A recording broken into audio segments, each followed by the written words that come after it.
We're talking about statistics. It's Chapter 1, Section 1.5, which is the bias in sampling. Going over the vocabulary so we can get an A on the test, because that's what we really like.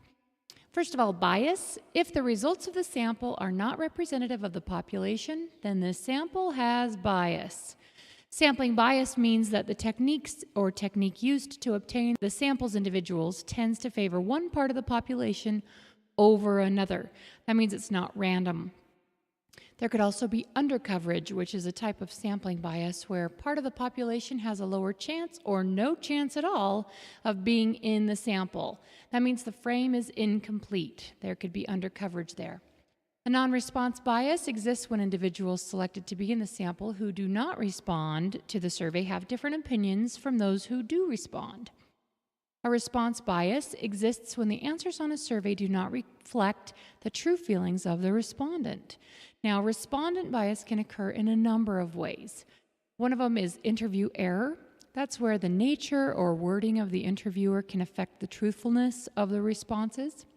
There can be misrepresented answers when the results of a survey misrepresent facts or are just flat out lies. The wording of questions, that's the way a question is worded. It can lead to response bias in a survey. And the ordering of questions or the choices, where many surveys will rearrange the order of the questions so that responses are not influenced by prior answers.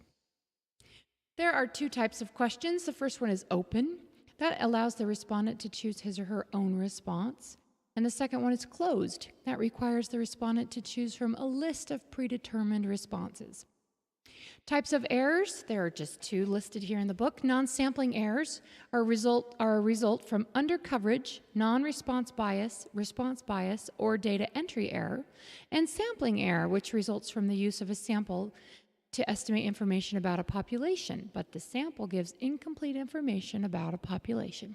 Hope this is helpful. That was Chapter 1, Section 1.5 for bias in sampling in statistics.